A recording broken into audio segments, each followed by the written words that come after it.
Welcome to Series 4 of the Public Interest Technology PIT Colloquium. We're delighted to be hosting this series and have an engaging program lined up. My name is Roba Abbas and I'm a Senior Lecturer in the School of Business at the University of Wollongong, Australia, and the Socio-Technical Systems Technical Committee Chair at the IEEE. I'm joined today by my co-host, Professor Katina Michael, who is the Director of the Society Policy Engineering Collective in the School for the Future of Innovation in Society at Arizona State University, and is also the Editor-in-Chief of the IEEE Transactions on Technology and Society. As always, Katina and I would like to acknowledge Cindy Dick, Melissa Waite, and the events team at the College of Global Futures at ASU for their support of this series. Before we introduce our guests for today, I would like to take a moment to reflect on our colloquium to date. We journeyed from Series 1, which focused on values, responsible innovation, and COVID-specific technological responses, to Series 2, which centered on storytelling, imagination, and participatory design methodologies, and on to Series 3, which emphasized the global perspective with respect to the social, regulatory, and ethical considerations relevant to the design, development, and delivery of technology in the public interest. In this series, we illuminate a path toward transdisciplinarity, hosting international speakers who will share with us their perspectives on topics such as experts and expertise, innovation ecosystems, multi-stakeholder approaches, and the opportunities and challenges relating to addressing complex societal challenges. In this session, we're delighted to be hosting three wonderful speakers who will explore highly integrative basic and responsive research, transdisciplinarity, and the link with public interest technology. We welcome Professor Lorne Whitehead, Dr. Michelle Mossman, and Professor William DeBars to the PIT Colloquium. We also extend our welcome to our live attendees and thank you for your attendance. Please feel free, as we hear from our speakers today, to note any questions, comments, or reflections in the chat window, or indicate that you wish to speak during the Q&A session. We will now move on to our presentations. It gives me great pleasure to introduce each of our speakers. Our first speaker is Professor Lorne Whitehead, who currently serves as the Director of the HIBAR Research Alliance. He is the University of British Columbia's Special Advisor on Entrepreneurship, Innovation, and Research, and a Professor in the Department of Physics and Astronomy. He has held several administrative positions, including Associate Dean, VP Academic and Provost, and Leader of Education and Innovation. He holds 143 US patents and that find application in computer screens, televisions, and lighting products, and has launched several spin-off companies. He received a PhD in physics from UBC and has considerable experience in technological, business, and administrative innovation and in industry. Our second speaker for today is Dr. Michelle Mossman, who is currently the manager for the HIBAR Research Alliance. She is a research associate in the Department of Physics and Astronomy at the University of British Columbia, and since 2002, she has been the laboratory manager for the UBC Sustainable Solutions Applied Physics Laboratory. From 1998 to 2006, she was a primary researcher and a co-inventor of the clear electronic paper technology, first as a PhD student and later as a postdoctoral fellow. Michelle was also a co-founder and consultant to a UBC spin-off company that was incorporated to develop further and commercialize the technology. She received a PhD in physics from UBC in 2002 and an MBA from UBC's School of Business in 2014.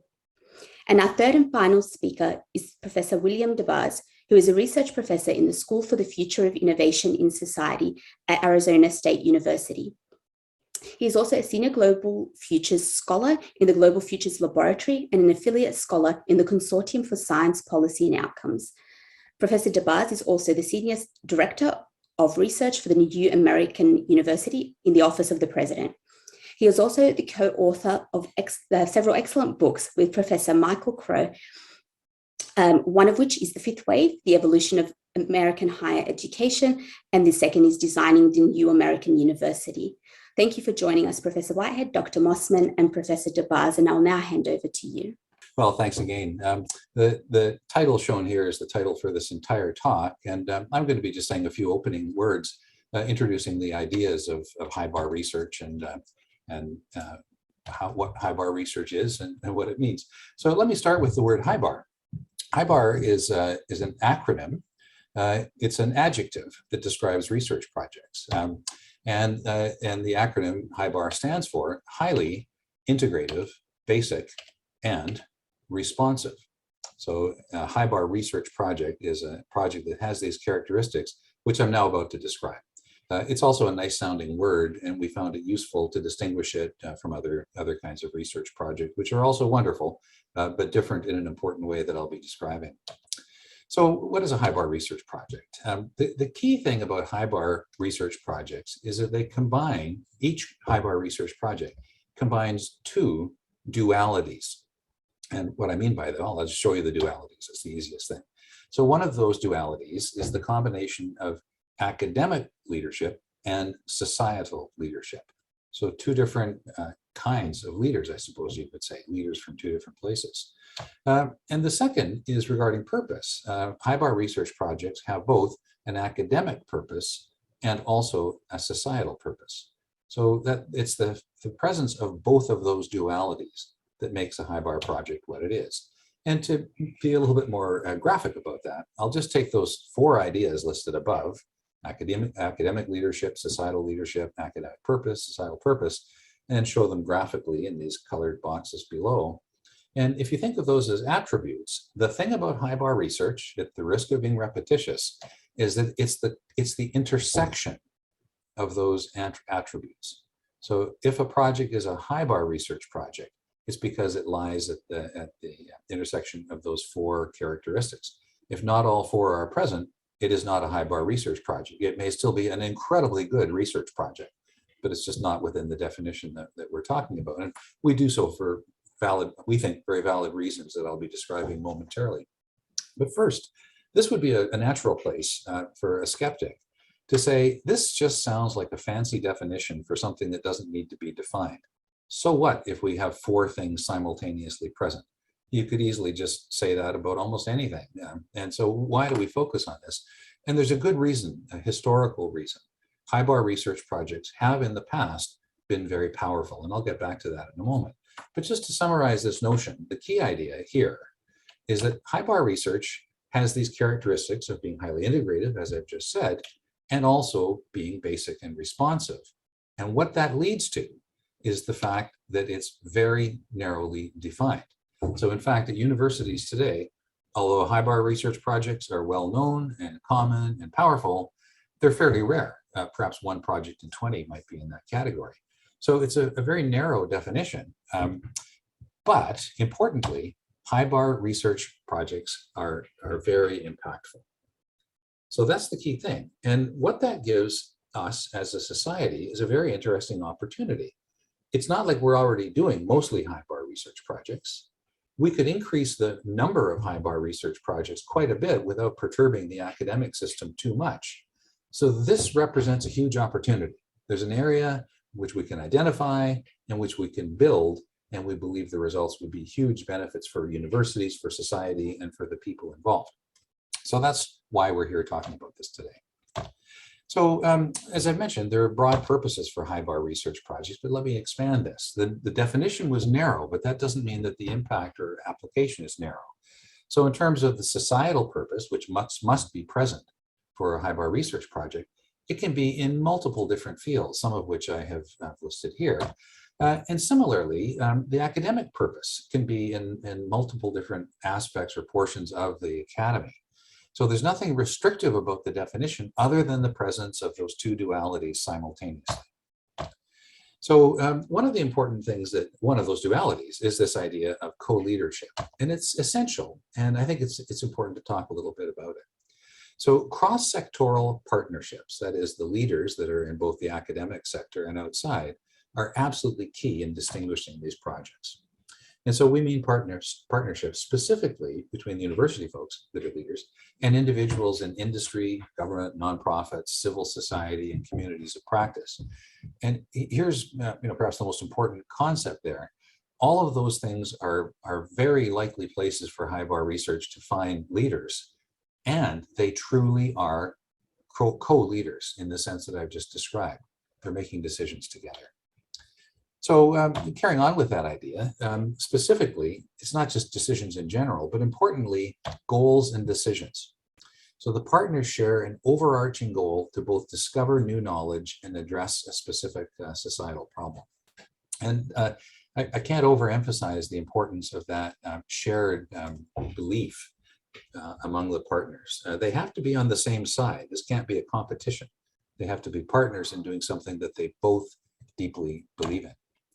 And they also have to be involved in all phases of the research. It's important that from the very beginning in the design of the research project, the people that will hopefully be beneficiaries over time are in the picture, sincerely part of the picture in the planning, and then that's subsequently true throughout the entire duration of the project. Now, in terms of contributions, there are a couple of kinds that are very relevant to the success stories, the fact that major human successes have taken place in HIBAR research projects.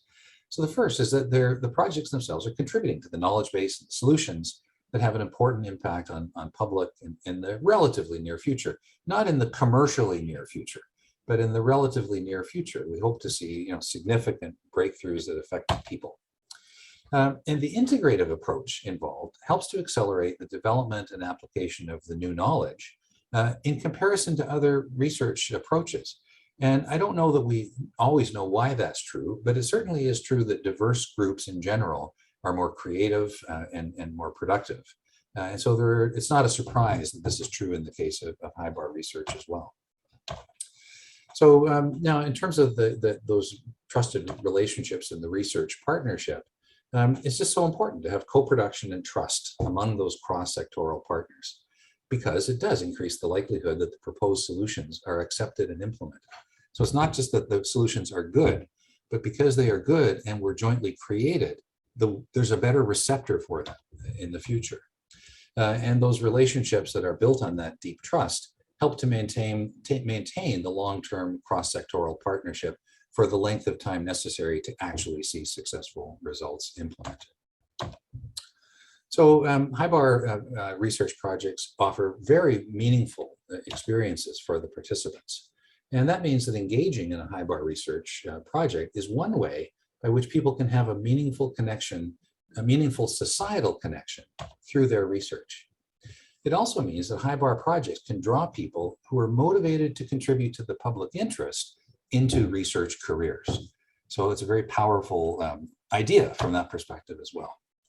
Well, it's a powerful idea, but it's important to emphasize it's by no means a new one. There is nothing new about this kind of research.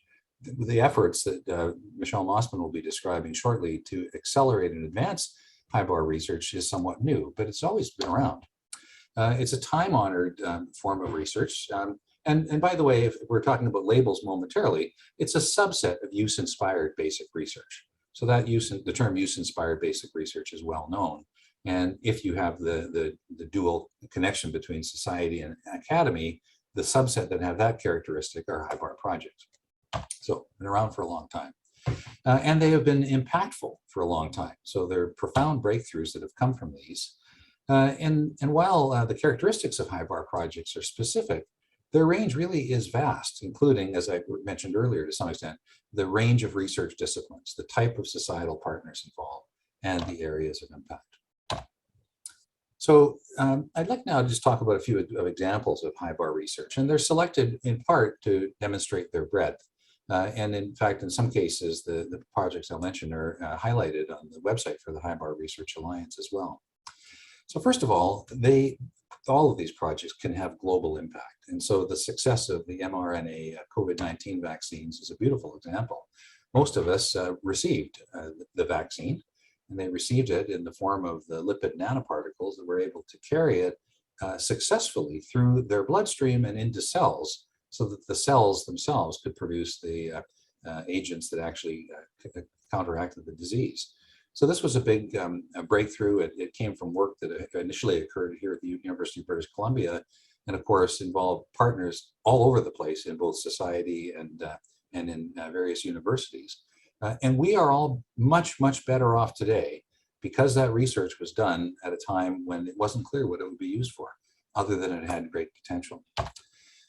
Maybe just a few other examples here. I'll mention the invention of the transistor because, and among other things, that invention is an essential feature in what made it possible for us to be speaking with one another right now.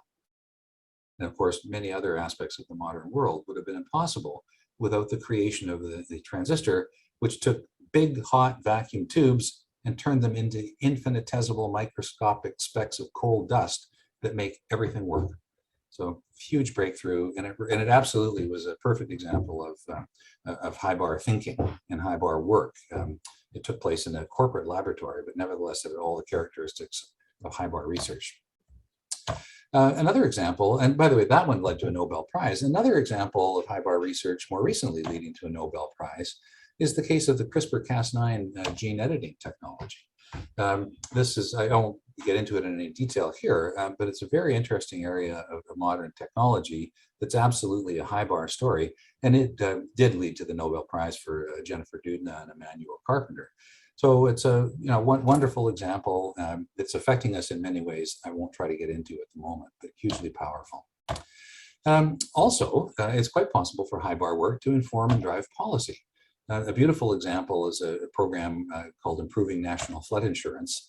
And this involved a new understanding of behavioral economics, which informed and drives policies, including those of the Federal Emergency Management Agency, FEMA.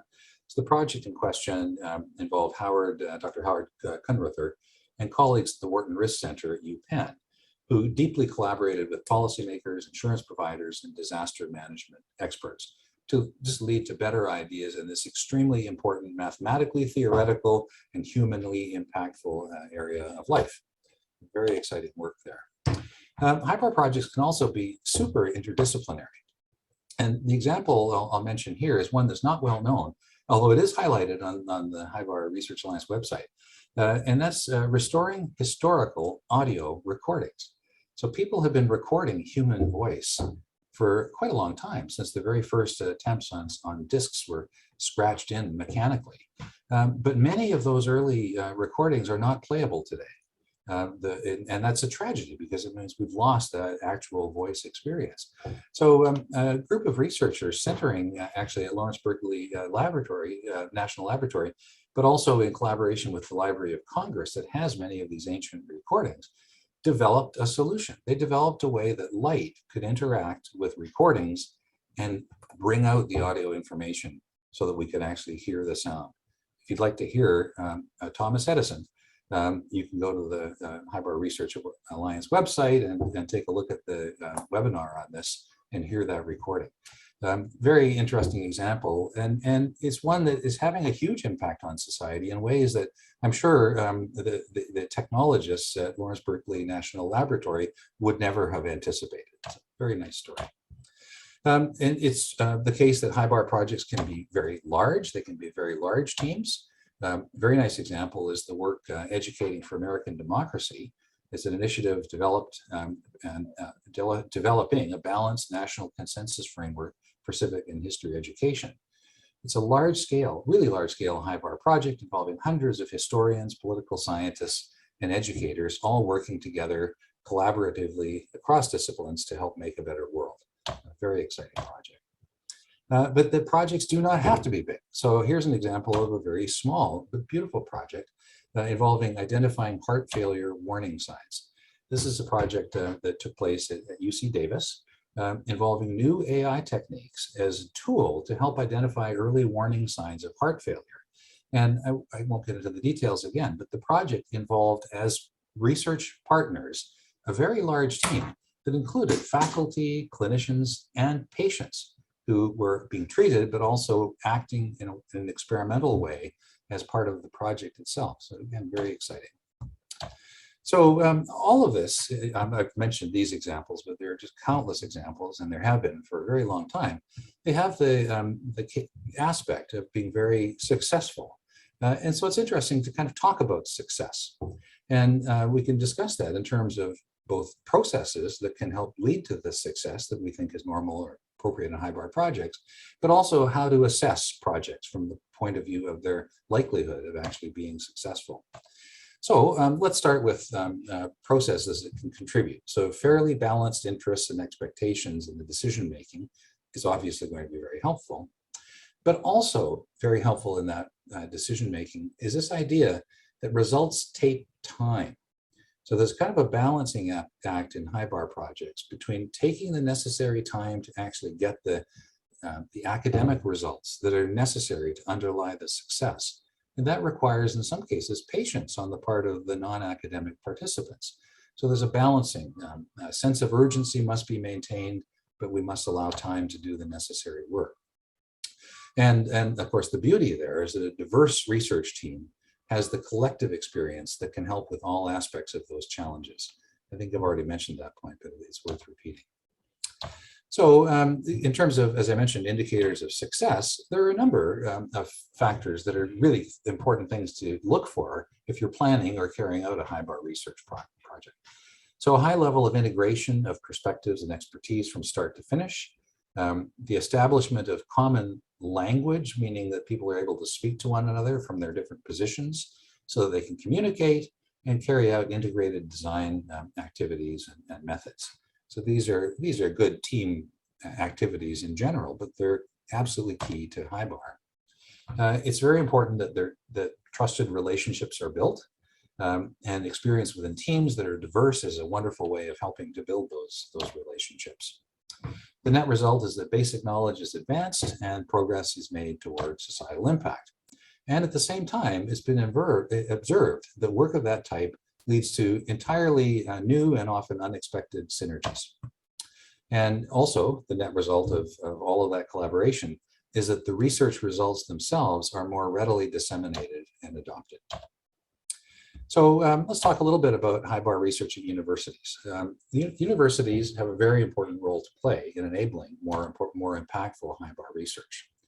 HIBAR research projects have always existed at universities, as I mentioned, but they've been less common than the usual forms of basic or applied research. So we at the HIBAR Research Alliance and many others believe that the time is right for a significant increase of university participation in HIBAR research projects. This will better align with the desire of many individuals and organizations, both within and outside of academia, that feel compelled to contribute to solving important societal problems. Well, it would be wonderful if we could just snap our fingers and do that, but the fact is there's actually a need for certain changes of culture, or shifts, I guess we should say, of culture, to occur within the university. For example, as many of us are very familiar, the practices of promotion, tenure, and peer review are very powerful. And I believe absolutely unintentionally, they discourage HIBAR research. There's nobody that I'm aware of that's actually against HIBAR research. But in pursuing excellence, which is a wonderful and important thing, we can inadvertently discourage HIBAR research. So we have to, without hurting the university system, we have to solve that problem. So it needs to adapt to better encourage HIBAR research. And the changes must also strengthen the commitment to research excellence and academic freedom in general. And we believe they do. That's the great thing. We haven't actually found a problem in encouraging HIBAR research, or a method for encouraging HIBAR research, that can't also bolster excellence in general in universities. But this does require coordinated combinations of bottom-up, top-down, and cross-sector action.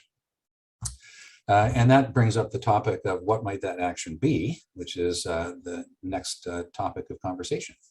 So I'm just going to give a brief overview of the HIBAR Research Alliance.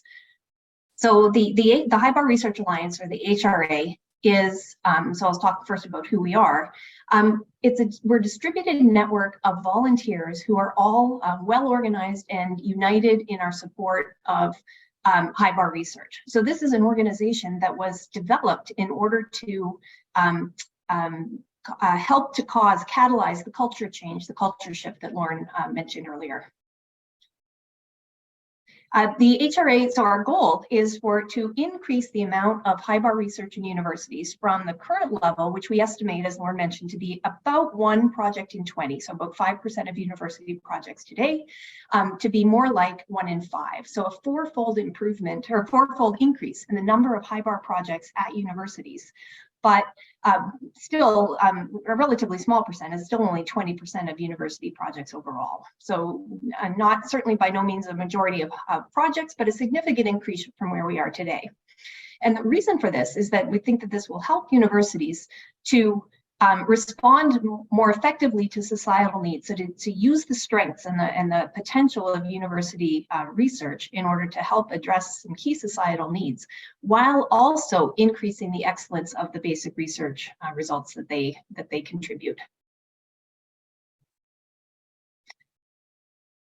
What we do, so how do we do this? So we use collaborative action. So this is people working together, people in different sectors and different fields, all of whom really deeply believe and are knowledgeable about HIBAR research, to work with existing and emerging networks throughout the research and innovation community. So it's really important that this not just be a university exercise, because the university, or because the research ecosystem is so interconnected. And our goal, as we mentioned, is to help achieve those cultural and structural shifts within the university environment that will overcome those unintentional barriers that currently are preventing people who might want to do HIBAR research projects from being able to effectively do them. Everyone is welcome. So this is a very open organization. Everybody is welcome to contribute to our activities, which I'll talk in a minute about what some of those activities are, regardless of whether they're associated with an organization that happens to be an institutional member or participant in the HIBAR Research Alliance. So I really encourage anyone who's interested in learning more about what we do and contributing to contact us, and I'll include some contact information in a minute. Our current members, we do have an organizational structure. So in terms of individuals and organizations can participate in HRA activities. We currently have 12 university members as institutional members, and 7 and growing number of affiliates. So those are organizations who have individuals who are contributing to our activities. In terms of our activities, most of the work of the HRA is conducted by small, focused working groups who are working on a specific topic related to the need for cultural and structural change within universities for HIBAR research. We call these collaborative action groups, and each one of these groups is focusing on a specific theme or a specific topic, and those groups identify and coordinate activities that either intervention activities or sharing resources, things that can help to make those or catalyze the cultural and structural changes that are necessary. We currently have 5 of these collaborative action groups. So the 5 broad topics representing areas that are really important for HIBAR research and where we think there's really a lot of potential for universities to make relatively small but very impactful changes in order to enable more HIBAR research. So changes in academic incentive systems. So obviously the promotion and tenure system is extremely powerful in enabling people to do certain types of research and rewarding them for it. So academic incentive systems is a key topic. Facilitating HIBAR research across disciplines, and some of the example projects that Lauren described, many of these are implementing or involving partnerships with people across disciplines that may not traditionally work together, and encouraging those HIBAR research projects across those disciplines is really key. There's also cross-organizational cooperation. So there's many organizations outside of the HRA and outside of the university system that all have a similar goal in terms of enabling more societally engaged research. And the HIBAR Research Alliance, as a small organization, can partner with those other organizations so that, given that we have such aligned interests in so many ways. Building an awareness and understanding what HIBAR research is and why it's valuable. So that's another key area. And then the 5th one is metrics and assessment. So how to evaluate and measure HIBAR research, both the potential for projects at the proposal stage as they're progressing and at the end of the project. So those are the 5 key areas that we're focusing on right now with the collaborative action groups. Each one of the collaborative action groups excuse me, has identified individual, relatively small short-term tasks or activities. And this is just a schematic that's just showing that organization within the collaborative action group structure. So each one of the 5 groups has a number of individual task areas, and I'm just focusing on one right now, the facilitating HIBAR collaborative action group, working to connect people across disciplines and encourage projects across disciplines, is right now has a very active webinar series. And one of the activities that that group has is for each one of the webinars, we develop a very short, sort of 3 to 5 minute, typically, key takeaways video for each one of our webinars. Hopefully, we're hoping as an efficient way to share what those key messages are that experienced HIBAR researchers have identified as important so that we can more broadly share them. So these task groups are the way that we actually cause or work on specific things that we think will encourage more HIBAR research. And we really encourage anyone who's interested in any of these task groups to become involved. And lastly, I'll just share how you can contact us. So if you are interested in contributing or know anyone who's interested, everyone is encouraged to sign up for our mailing list so we can share news and events, our webinar series and such. We can keep in touch that way. If there's a particular collaborative action group or task group that you might be interested in, I'd welcome you to contact me at this HIBAR at this email address, hibar.research.alliance@ubc.ca.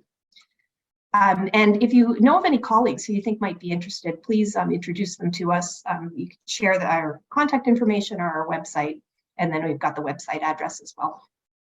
So we can include, I think that we already have many of these things in the chat, but we'll make sure to share this information as well. So thank you, and I will stop sharing my screen and hand over to Will. Good, okay, well, so I would just wish to provide some additional perspective, some broader context on what Lauren and Michelle have said.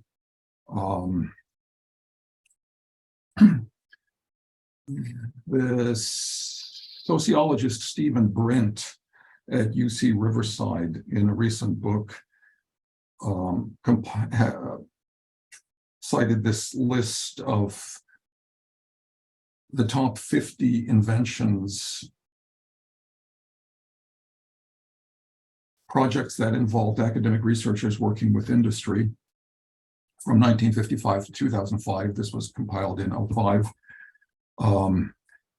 But you can see that most of the inventions and innovations are familiar and foundational, and they were the product of academic researchers working with industry. And although many of these inventions originate in industrial research or the efforts of independent entrepreneurs, he writes, academic researchers were involved in at least 3/4 of the innovations cited. In 60% of the cases, funding for research and development came from the federal government. So he writes, spin-offs from defense spending included the internet, carbon fiber, the cell phone, communications, satellites, computer mouse, so on. When we don't have this broad participation that HIBAR encourages between academia, industry, and government, we have what Clark Miller, my colleague in SFIS, Clark Miller, has compiled a list of failures of knowledge systems, famously beginning with Pearl Harbor, 3 Mile Island, the Challenger explosion, misidentification of Iraqi weapons of mass destruction, and so forth. One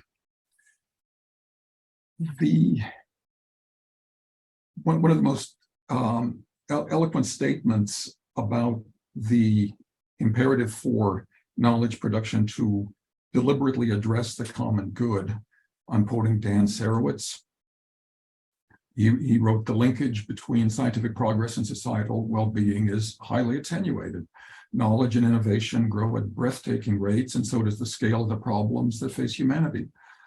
The science-based revolutions that he cites and our knowledge is proliferating in these areas, but not necessarily equitable distribution of benefits or the societal good. So a portion of the research cited, at least a portion, could probably be characterized as HIBAR. And we've heard from Lauren and Michelle what HIBAR is. but I thought it might be useful just briefly to see that it can be approached from various perspectives. The bottom paragraph, just transdisciplinarity, which is the overarching topic of the colloquium, team science, national systems of innovation, mode 2, and more recently mode 3, knowledge production. Mode 2 being we'll get to it, the triple helix, the famous triple helix of university, industry, government relations, the quadruple and quintuple helices that Elias Karianis has more recently postulated, co-production, still others. Focusing first on transdisciplinarity, we have to look back just a mere 5 decades to 1972, the first major academic conference on interdisciplinarity. They codified the taxonomy, the terms we all know very well: interdisciplinarity, multidisciplinarity, transdisciplinarity. But transdisciplinarity was only vaguely defined as transsectoral, and that's the meaning we want to get at in this sense of transdisciplinarity that HIBAR enlists. So transdisciplinarity is more recently distinguished from interdisciplinarity by its trans-institutional scope, its transsectoral scope, knowledge production construed as co-production between the academy and extramural actors, including business, industry, and government. When co-produced and coordinated trans-institutionally, I should have had transsectorally, if co-evaluation of knowledge by actors beyond the academy complements the process of peer review. So it is, the university no longer, as sociologist Peter Weingart pointed out, the university no longer functions as the sole locus of knowledge production. The criteria for evaluation of quality has become social, political, economic, as well as disciplinary. Now jump ahead 5 decades from that first OECD conference in 1970 to 2020. They more precisely focus on transdisciplinarity then as a mode of research that integrates both academic researchers from unrelated disciplines and non-academic participants to achieve a common goal. Per the specifications of HIBAR, right? Involving the creation of new knowledge and theory and drawing on the breadth of science and non-scientific knowledge domains, such as even including local and traditional knowledge and cultural norms and values. It aims to supplement and transform scientific insight for the good of society. It crisscrosses the traditionally separated realms of science and practice and advances both simultaneously. So this is OCD saying this. The report looks at how transdisciplinary research, which combines knowledge from different disciplines with that of public and private sector stakeholders and citizens, can be used to address complex societal challenges. So they list the COVID-19 pandemic. And indeed, key obstacles, as Lauren pointed out, are effectively implementing transdisciplinary research that in a way that's research systems are structured and managed and are amenable to policy intervention, including funding agencies, so that they can adapt to better accommodate the requirements of transdisciplinary research. We could say HIBAR research in many instances. Looking back again at the distant past, 1934, I mean, not that long ago, in the historical record, the Social Science Research Council talked about eliminating barriers between the social sciences and talked about what they termed interstitial projects. In 2005, the National Academies published a report on facilitating interdisciplinary research, which addressed many of these same issues without explicitly terming it transdisciplinary.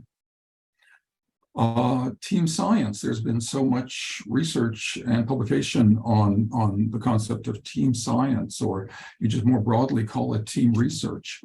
So the highlighted passage, so the definition of team science could be applied to some extent to, there's a congruence with HIBAR that team science approaches involve two or more individuals working interdependently toward a shared scientific goal.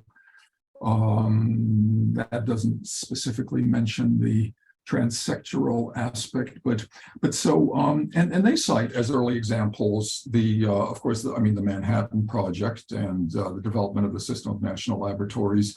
But the bottom phrase from Ben Schneiderman, the computer scientist at the University of Maryland, who invented the hyperlink, I believe. Team research is and Schneiderman was actually in on the first meetings of the HIBAR for the formation of the HIBAR Research Institute. Team research is the source of some of the great breakthroughs of all time, such as the 1947 invention of the transistor. It took the complementary skills of an applied researcher, as Lauren pointed out in his slide. It's well known. We could engage seemingly disparate conceptualizations that there's a lot of research on distributed intelligence, distributed cognition, cognitive diversity, collective intelligence, collective wisdom, the wisdom of crowds, crowdsourcing. All of this has some parallel, some congruence with HIBAR, with transdisciplinarity and with HIBAR. So I mentioned mode one. So mode one, knowledge production. Well, okay, we begin with mode two, let's say, because this was, and many of you are no doubt familiar with this. Gibbons and Michael Gibbons and his colleagues, mostly working out of the UK, postulated in the 90s, early 90s, that knowledge production had moved from a disciplinary basis essentially to a transdisciplinary and applied basis. Knowledge production carried out, they define mode two as knowledge production carried out in the context of application and marked by its transdisciplinarity, heterogeneity, organizational hierarchy and transience, meaning not a strict hierarchy, top-down hierarchy, social accountability and reflexivity, and quality control, which emphasizes context and use dependence. So in a later article, they say it's socially distributed, application-oriented, transdisciplinary, and subject to multiple accountabilities. But paradoxically, mode two, the so-called mode two interdisciplinary research, with its theoretical and practical applications, is the original format of science from its institutionalization in the 17th century, before it became institutionalized in the universities. Etzkowitz, the triple helix theorist, points this out. Etzkowitz and Leidesdorf, his co-author in later publications, say it's the original and organizational and institutional basis of science, including networks in invisible colleges, those early modern cross-border groups of researchers working at the cutting edge of their respective fields. So mode one is basically something that was almost, it's the institutionalization of scientific research in the modern research university in the 19th century, in the German research university, beginning in Berlin in, say, 1810. Mode one became disciplinary knowledge. It took us until toward the end of the 20th century to begin mode two, which we just looked at. Mode three, Karianis and his co-author Campbell expand on mode two to talk about a system architecture that engages actively higher order learning to learn, as well as learning to learn how to learn. That's actually very important. In a multilateral, multimodal, multinodal, and multi-layered manner involving entities from government, academia, industry, and civil society. And Karianis, with his quadruple helix, brings in civil society, organizations in civil society as critical to this helix model.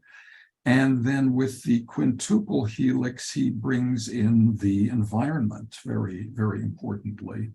So this is his chart, his diagram representing this quintuple helix. He places social entrepreneurship in the center of that Venn diagram, but that's sort of maybe there's an argument to be made that this could be this could be HIBAR research. I don't know. This is Katina Michael's conceptualization of a socio-technical ecosystem that is something to compare as well. This is in a June 2021 issue of IEEE Transactions on Technology and Society that she edits. Looking back again, I mean, the military-industrial academic complex developed as a national system of innovation. This is all just historical background on HIBAR. And of course, the Vannevar-Bush report, Science, the Endless Frontier, 1945, consolidated the formal relationships between the federal government and research universities. This is what makes, I mean, this is the social contract, basic research being performed, but without thought of practical ends. Unlike HIBAR, I mean, this is the quantum advance of transdisciplinary research, of use-inspired research, of HIBAR research. In 1945, this model of Science, the Endless Frontier, which was the policy model for the next 75 years, arguably. Basic research is performed without thought of practical ends. It results in general knowledge and an understanding of nature and its laws. Basic research leads to new knowledge. It provides scientific capital. It's the wellspring, but we only want to fund the purest realms of science. And of course, that's the argument, the argument behind the Republic of Science, that Polanyi so famously characterized in his 1960 essay in Minerva, the journal Minerva. So the scientist, Bush said, the scientist doing basic research may not be at all interested in the practical applications of his work, but that's fine because we don't need that. But of course, we know differently. Scientific progress on a broad front results from the free play of free intellects. So this is well known. The argument was that government can strengthen industrial research by supporting basic research and developing scientific talent. So, I mean, of course, this is the linear model of innovation. In 1991, Nathan Rosenberg was correctly pronouncing it as dead. That model represented the innovation process as one in which technological change was generated by prior scientific research. The linear model, so Narayana Murthy, Venkatesh Narayana Murthy at Harvard was also on the foundational meetings of the HIBAR Research Alliance. And in his excellent book, he points out that the linear model represents the belief that the technological products of modernity are driven by a process that begins with basic research, which is then taken up in further research activities that aim to solve specific problems. But so this is not HIBAR, and this is why HIBAR is a quantum advance.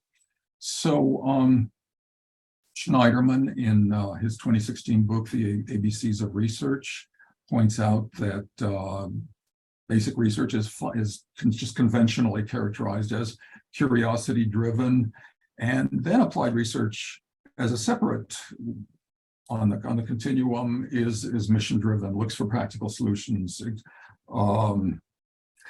So Brent pointed out, Keyworth was the science, the bottom quote, George Keyworth was the science advisor to 1983, that was at Reagan. But Brent cites him. He wrote, this was published in Science in 1983, American technological progress suffers badly from the artificial barriers between industry and the bulk of the basic research establishment. Most academic and federal scientists still operate in virtual isolation from the expertise of industry and from the experience and guidance of the marketplace. So he says that this makes the case that this separation is a root cause of sluggishness in innovation and turning research into products. So he anticipated the argument behind HIBAR research.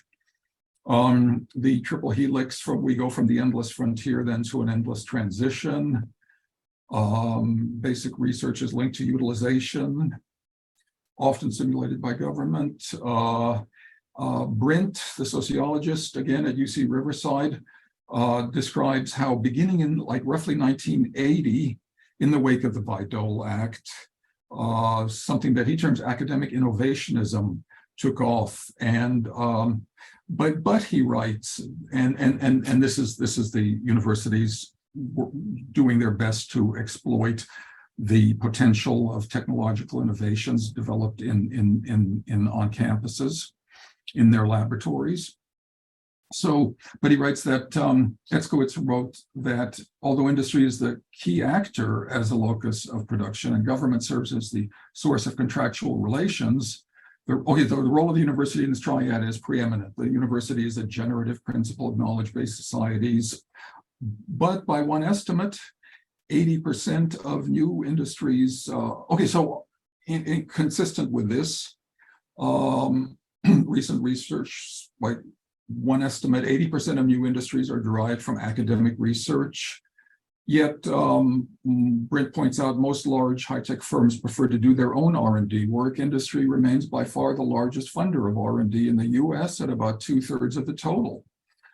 So this was to get to just an allusion to the organizational context of knowledge production, that knowledge, the research university could be looked at as a technology, thus amenable to innovation. There's been a good deal of research recently on the historical emergence of organizational novelty. That is organizational change, just merely planned incremental improvements on what already exists, or is it possible to birth the genuine novelty? And then is technological innovation often the product of this historical emergence of organizational novelty? So this is just to say that there is an organizational and institutional imperative to institutionalize HIBAR research.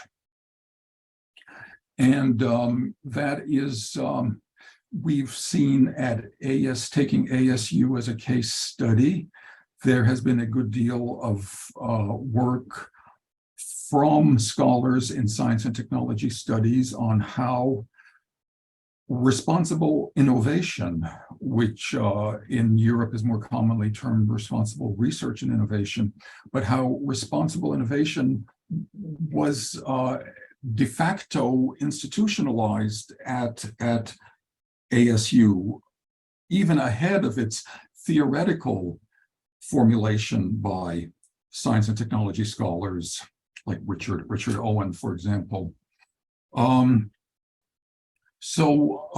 Back to organizational novelty then, doesn't mean virgin birth. Paget and Powell, sociologists, write all new organizational forms, no matter how radically new, are combinations and permutations of what was there before. Of course, that's been said of technological innovation too, that it's a recombination of what already exists very often.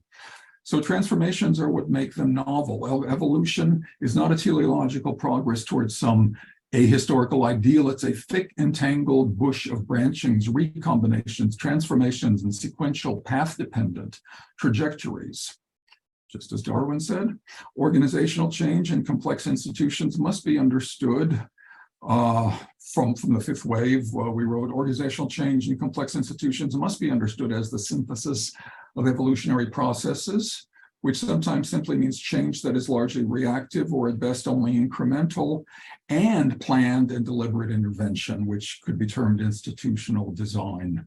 So, but one has to factor in multiple competing and even conflicting institutional logics, the autonomous ivory tower. I mean, that's the overarching Cardinal Newman vision of the university.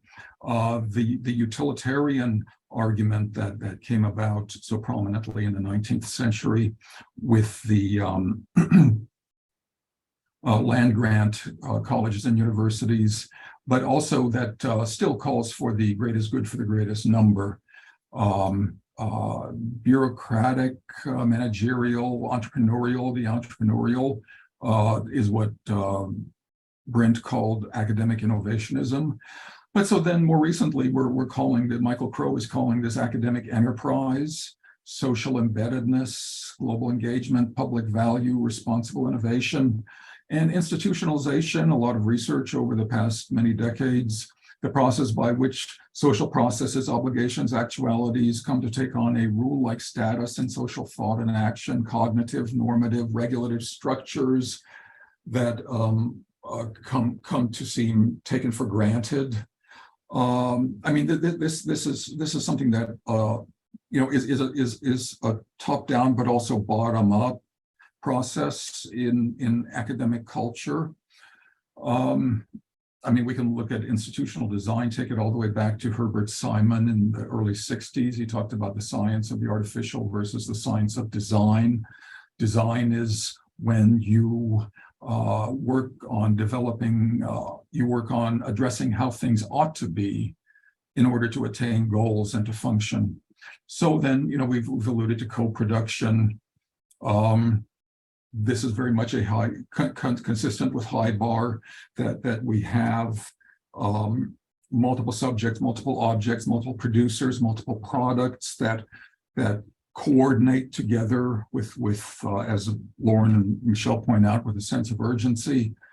Co-production is joint work to fashion a joint world cooperatively and through coercion and resistance. Co-production describes, so a lot of definitions of co-production, Sheila Jasanoff famously. But so integrative research, which is HIBAR research, and a subset, say, of HIBAR research. Dan Sarowitz and Richard Nelson in 2008 wrote the bottom paragraph there. Integrative research advances know-how also, which denotes the knowledge, some articulated, some tacit knowledge that guides the actions of skilled agents who aim to achieve a particular practical objective. That is, the state of know-how defines best practice in an era of human activity. So there's been a lot of work on just the concept of know-how, but know-how is that comports very much with the fact that in HIBAR we have not only academic research, but researchers in industry and civil society. So it's socially robust knowledge production, which is contextualized.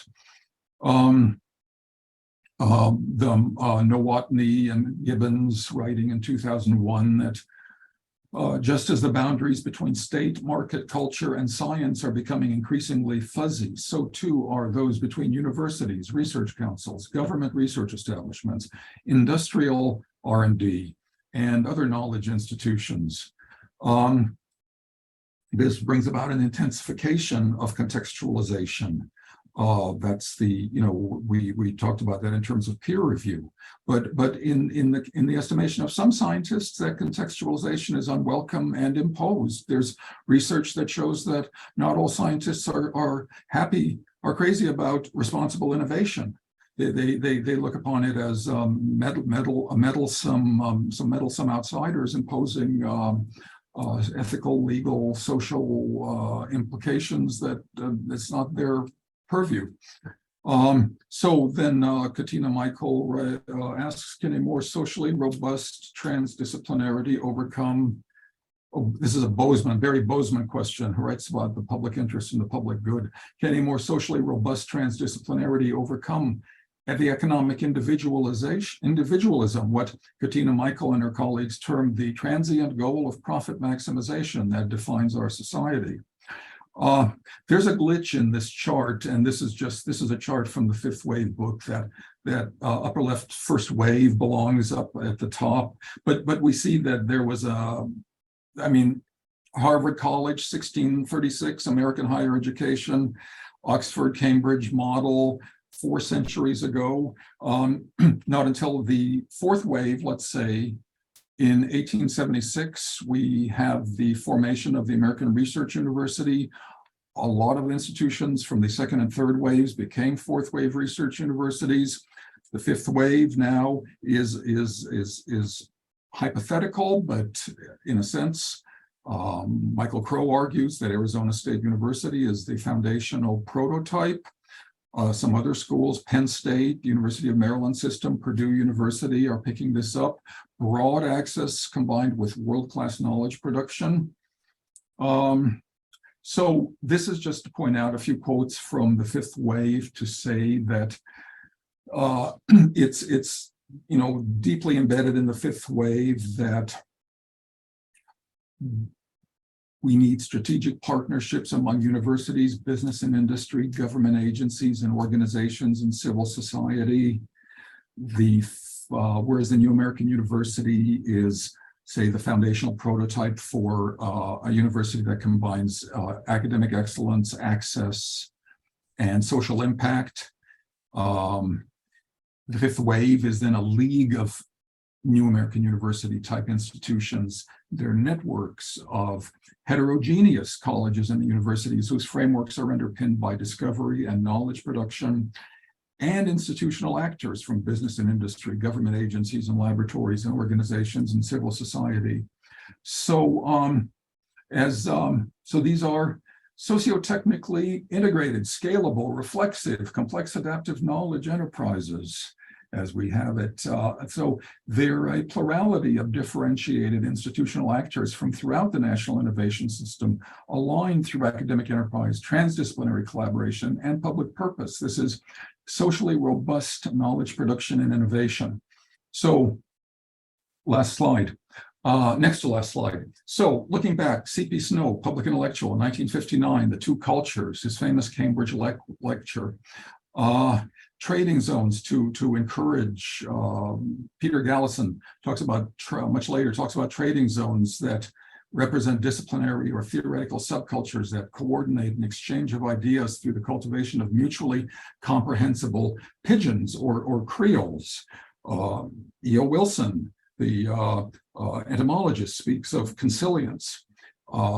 We still have new conceptualizations, pan-disciplinarity, post-disciplinarity, anti-disciplinarity, and the age of entanglement. So the MIT computer scientist Danny Hillis talks about the digitization of knowledge as a manifestation of residual Enlightenment exuberance.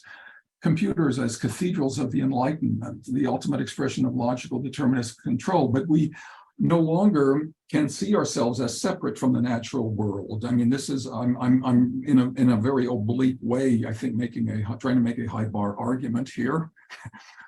We can no longer see ourselves as separate from the natural world or our technology, but as part of them, integrated, codependent, entangled. Whereas in the wake of the Enlightenment, progress was analytic and came from taking things apart. Progress in the age of entanglement is synthetic and comes from putting things together. Instead of classifying organisms, we construct them. Instead of discovering new worlds, we create them. If we are indeed governed neither by the mysteries of nature or the logic of science, but by the magic of their entanglement, then we must seek new ways of understanding this new reality. And he concludes, the Enlightenment is dead, long live the entanglement. Well, Will, I have to say that I'm just so impressed and thankful for the presentation that you've just given us. And there was, both because of the background and the relevance and the level of detail and the sophistication. But there was one thing that you left out that I'd like to add. I'm sure I did. Well, you mentioned an important meeting that took place at the Association of Public and Land Grant Universities in DC about, I don't know, 4 years ago, I think, where you mentioned several luminaries who were present and very impactful in leading to the creation of the term HIBAR research to describe this narrowly defined but very broadly applicable form of research. And also eventually to the creation of the HIBAR Research Alliance. What you didn't mention is that you were one of those key luminaries. I was there, but yes. Well, you were there and had tremendous impact. And the fact that we had a foundation of wisdom and understanding and knowledge to build upon was absolutely critical. So greatly appreciated. And I should also say that both you and colleagues at ASU have been absolutely integral to the creation of the HIBAR Research Alliance and everything that we're doing. So I just wanted to make sure that that was clear to everybody and greatly appreciated. I don't think there's much that I should add to what you have said. We have a lot of ideas here for discussion. And I think, Roba, if it's okay with you, it might be good if we could just move to questions. Yes, absolutely. Would like to, first of all, before we do move to questions, to thank you, Professor Whitehead, Dr. Mossman, and Professor DeVaz. What an excellent overview of HIBAR research, its dualities, purposes, significance of cross-sectoral partnerships, and characteristics of HIBAR research with you, Lorne, on to Michelle, talking about the Alliance, individual and institutional membership. And we popped some links in the chat there for our attendees, and we'll also be sharing the slides. So thank you for that. Also about the nature of collaborative groups, collaborative action groups focusing on key areas. And then, as you mentioned, Lorne, what a masterclass from Will, such an informative presentation about transdisciplinarity, team science, the various helices, knowledge production, and so much more. We do have many questions that I'd like to get to, but I might just pass on to my co-host, Professor Katina Michael, for some immediate thoughts, some reflections, and perhaps to get the things going. Thank you so much, Roba, and thank you to our presenters. That was just absolutely spoiling us. Everyone who's registered, who will hear the tape later, and everyone who's here presently will be taking away so much, so much. You seem to be a hub of connectivity, and beyond the collaborative action groups and tasks and activities that are so intense and bursty, what you're going to probably see is a network of networks emerging from this solid foundation that you've begun. And it's purposive. That's the wonderful thing about what HIBAR is doing. It almost flips the research and says that it's not just pure basic research that's important, and it's not just pure applied research that's important, but it's both. It's that Pasteur's quadrant. In fact, it's a DARPA model taken and placed in a societal challenges context, which is incredible. You can work really quickly like DARPA does in bursty projects over 2 to 5 years, and you can do both pure basic research and pure applied research together without being in what Stokes calls no man's land, where you don't know what you're doing. But we start with the purposive and we go down that stack that Jans in 1947 so eloquently put together with the normative, the pragmatic, and the empirical. We're not for a moment saying we don't need empiricism. We're not saying for a moment we don't need that pure basic research. We need that just as much as we need the applied side, but together it's incredibly powerful.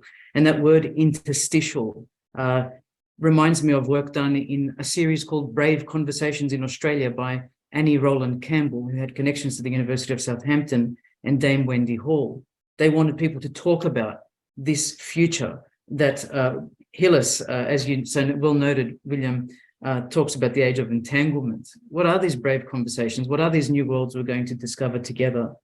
So I think in a nutshell, you remind us all about the need to self-organize, as Jeremy Pitt from Imperial College London, our collaborator with Roba Abbas, always talks about at the local level, but developing those ties and those dependencies and that trust, that partnering, that collaboration.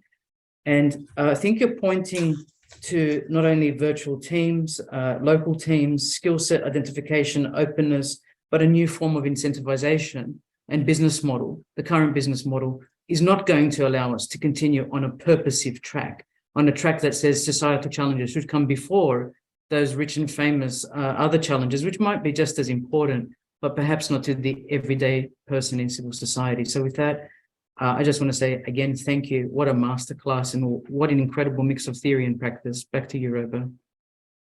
Thank you so much, Katina. I couldn't agree more. We have many questions from our audience. I'll start off with one from Krichika Ja. So this was posed during your presentation, Lorne, but feel free, Michelle and Will, if you'd like to jump in as well. So we know of case studies where a research project started with all the good intentions and all the identified stakeholders involved during the development and testing process. But we see later when these projects change to a real life software and services, the investors, a new stakeholder, is later involved in the project cycle. Thus, at times, the project loses the societal connections and tend towards any other money-oriented organization out there, and it loses its core values. Can an effective design cycle avoid this, Lorne? And is there a need for a new design or new design consideration? The view is that although HIBAR research projects absolutely involve partners in society and partners in the university system, the project itself nevertheless has a life cycle. I see the word cycle is actually in the question there, where there's going to be a transition from things where applications are still very far away to where they get closer.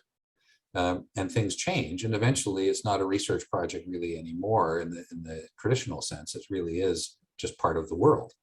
I think that a key point is that over that time period, many things change. And it certainly is true, for example, that the most essential skills may change over time. So I think that's a really good point. I don't think I can add to it other than to say anybody who's involved in the leadership, the co-leadership of a HIBAR research project needs to be aware that the overall skill set of the leadership group should evolve over time. And it should do so in response to the fact that the necessary skills for those and knowledge for those leaders will evolve. I don't think I have any panacea for doing that. We're all people, and sometimes these transitions with people can be difficult. But if everyone's upfront and aware of the fact that these sorts of changes are inevitable, I think they can be handled. And certainly I've had numerous experiences myself where that's gone really well and some where it hasn't. So thank you for an extremely important and helpful question. Thank you, Lorne, for that response. I'm just wondering, just to the latter part of that question, Lorne, in cases where it's not gone well, as Krichika mentioned, if a particular project loses its direction or its core values, how does it reorient? How does it reposition itself? In your experience, have there been any success stories where it's perhaps deviated from a particular path and it's been able to reorient toward the original objective, I guess? Right, very good question. So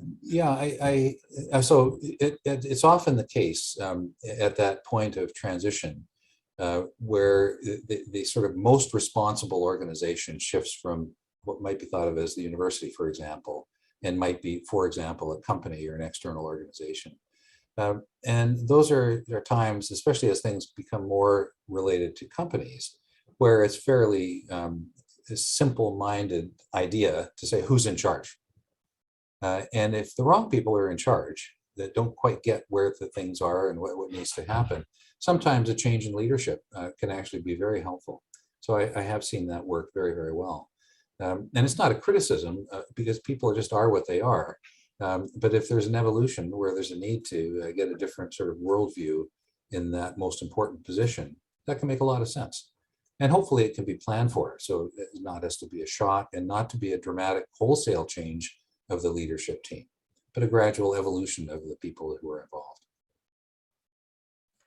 Thank you so much, Lorne. I might move on to Mariana Zaferakopoulos, who is from the University of Technology, Sydney. Mariana, are you there and able to pose your questions? There you are. Go for it, Mariana. Thank you very much. Thank you for the opportunity to ask my question. One of the questions I wanted to pose to the group was picking up on this concept around trust. And I was hoping to learn of whether there are any case studies or examples or perhaps lessons that you've learned from your experience with applying HIBAR that might help us think about or engage with when dealing with complex or fuzzy contexts? In other words, when we don't have all the answers up front, how do we build trust with the communities that we're participating and exploring with? Well, I could just comment that I'm a physicist. I'm not an expert on trust. So, but I would be happy just to share my own sort of personal view, which is when people are really working together on making important, worthwhile decisions, and they take the time to actually think through and reach agreement on the goals, and to get all the information, and to listen to everybody who would like to be listened to, and then make a decision together. Trust often just arises, in my opinion, arises naturally in those kinds of situations. So if anything, what that says is don't be in too much of a hurry to decide what to do next, but take the time to involve everybody who should be part of the leadership conversation and really work it through. And of course, that doesn't always work, but it's sure a good starting point. Well, sure. I mean, all stakeholders, the idea that all stakeholders should be brought in as early on as possible. And I mean, there's all sorts of tools of scenario forecasting and immersive visualization tools like the decision theater that bring parties together. But I mean, even just at a most basic level, I think just attempts at public engagement and stakeholder engagement.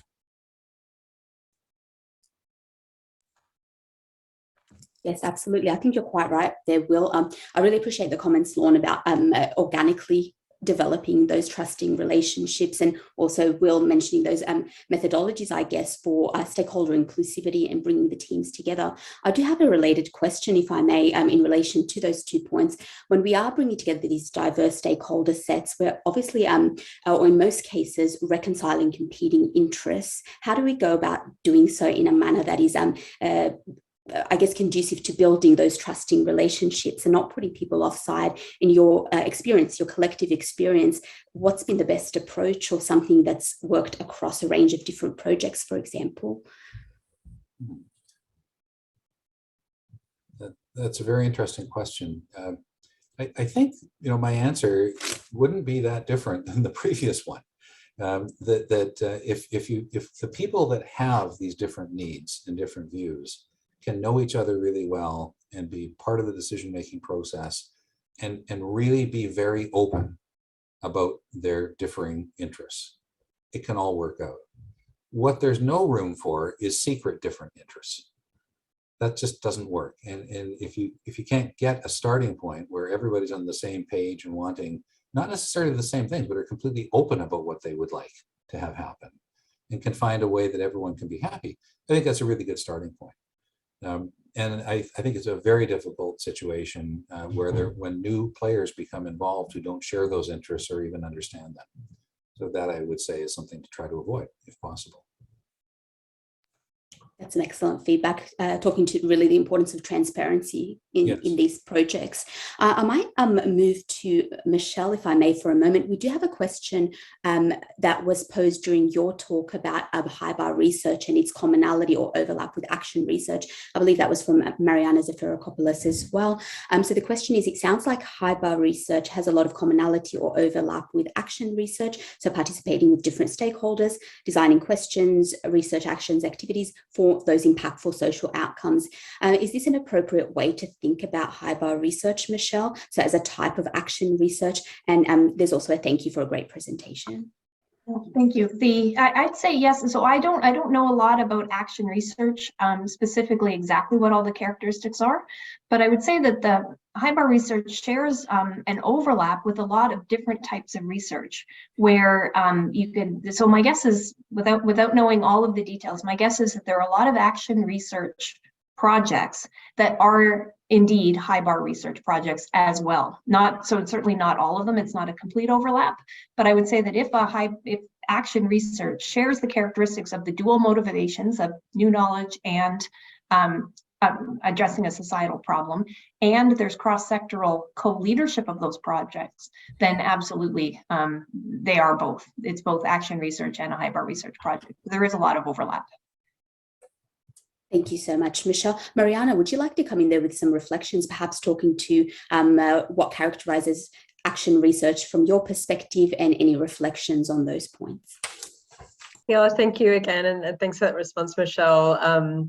As I understand it, action research is distinct from qualitative and quantitative methodologies, but can contribute to both. So action research kind of uses both those methodologies, but the key features are, as you've already indicated, Michelle, around participation, bringing in different stakeholders that are affected by that problem, that have a role or an interest rather in shaping the outcome for it. So as I understand it, action research can mean a whole range of different things, and the definitions are quite broad, but in essence, those attributes around defining what is the research question, or what is it that we're trying to explore and discover. So no clear answers or clarity up front necessarily, but how do we work together to explore this space together with a view of improving or creating an impact, a social impact at the end. So that seems to have a significant commonality with HIBAR, if I'm understanding it correctly, around bringing in stakeholders to be able to affect change, a change that's desirable for those stakeholders. So thanks for validating that for me. Yeah, and I'd agree. I think that sounds like there's an overlap. And if those stakeholders that are being brought in aren't simply being consulted, but are actually actively part of the decision-making process in deciding the research question and deciding how you approach it, then I would say that would classify as a HIBAR project as well. It sounds like there's a lot of commonalities. It's certainly those two are really key attributes. Thank you again, really helpful. Thank you, Mariana, and thank you, Michelle. I might turn to one question to Will for the final question in the interest of time. We have a question from Kritika again. Do you think it's fair to compare research in academia and in industry? For example, a research lab in a university is limited by its funding, which depends on a lot of variables, even though with research funds, realistically, it is impossible to match the resources which an industry brings in without any bureaucracy loops. And there's an example provided there, Will. But the question is, how can an academic institute compete with such gaps and still be an enabler?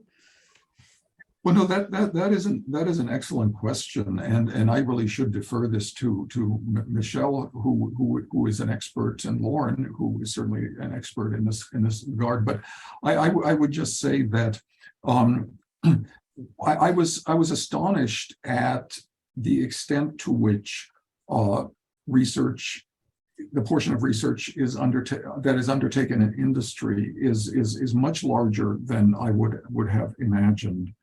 But what Michael Crow has done with, for example, ASU, is bring in different revenue streams of funding besides the federal government, besides the National Science Foundation and NIH funding and DOE funding.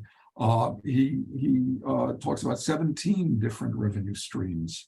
I mean, this is a state university, a public university, but the state only provides 10%, less than 10% of all funding.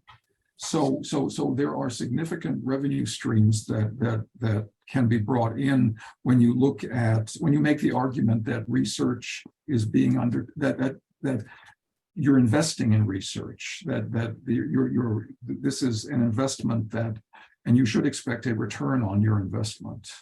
So it's making that value proposition. But so Lauren and Michelle, what would you add to that? I'm not sure I'd add anything, given that it looks like our clock is ticking, and there may be some final closing remarks for others in the call. Yeah, you're right. Thank you. So there are many more questions that we can pose today, but unfortunately, I think that's all we have time for. Such a thought-provoking session. We would like to thank you, Professor Lauren Whitehead, Dr. Michelle Mossman, and Professor William DeBars for joining us today, and for such valuable contributions to this fourth series of the Public Interest Technology Colloquium. Thank you for also sharing your slides that we can pass on to our attendees. My gratitude, as always, to Melissa Waite, Cindy Dick, and the events team, to our live attendees, and also also to my co-host, Professor Katina Michael. If you would like to revisit this talk or view any of the presentations in Series 4 of the PIT Colloquium or any of the previous series, the recordings will be made available on the Arizona State University School for the Future of Innovation in Society's YouTube channel and also on IEEE TV. We look forward to seeing you all in the next series or the next session of Series 4 of the PIT Colloquium, and we wish you all a good day, and thank you once again to our wonderful speakers. Thank you very much. Thank you. Enjoyed it.